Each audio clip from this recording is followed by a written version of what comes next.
هاي، مثل ما تعرفون اكو بعض العادات العراقية اللي ما لها داعي، والكلمات الفيطية اللي ما نعرف معناها شو. قبل ما نعرف شنو هالكلمات اتمنى تفعل زر لايك وتشترك اذا كنت جديد على القناة، ويلا نبدأ. اكو عادات عند العراقيين من يصير عندك طفل ياخذون الصرة ويدبوها بالمدرسة حتى يصير شاطر. هاي ايش دخلها؟ وش معنى الصرة؟ اشو اني امي تقول لي ذبيت الصرة مالتك بالزبالة، يعني شنو اصير الزبال بربكم؟ يعني زبالة. وكسر الماعون راح الشر، يعني يا قلبي اذا كسرت ماعون يعني راح الشر. شنو هذا؟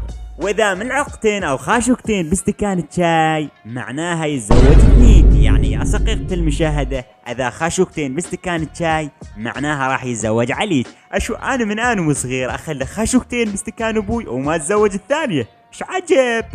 واتمنى هم ما تشوف المقطع لان بكل تاكيد راح تشوفونه بالقناه.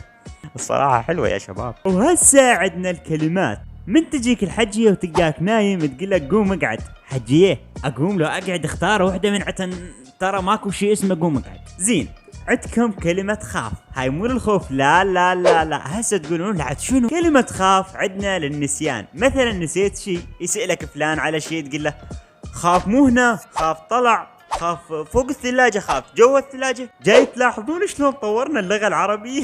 حورنا اللغة العربية، ضفنا لها أدوات ما موجودة باللغة العربية أساسا. مثلا أداة الخن، ما حد سامع بها، بس العراقيين فقط، بس العراقيين يعرفونها. مثلا خن ناكل، خن نلعب، خن نركض، خن نطلع.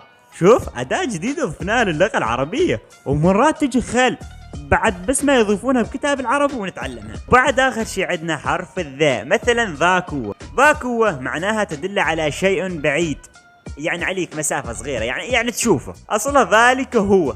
شوف أصلها ذلك هو. زين حرف اللام وين وديته؟ وقع من حقك من خرب هبل. ايش بيك ما تقول ايش بيك؟ اكو شغلة عند العراقيين ورد الكل يسمع.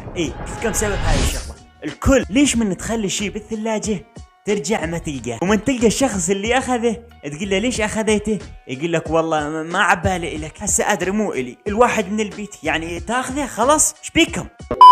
واذا حابين هيك مقاطع وصلوا 300 لايك وحاب انوع على شغله بالمقطع الفات نشر صديقي اسامه سليم، وما خليت الرابط مال قناته بالوصف. اتمنى اللي ما مشترك بقناته يروح يشترك ويعلق له من طرف بشوري. ويلا يا ابطال لا تفشلوني، الرابط باول تعليق وبالوصف، وتابعونا انستا وتيك توك بالوصف همينه، ولا تنسون زر اللايك ونشروا المقطع لاصدقائكم. سلام. We can take the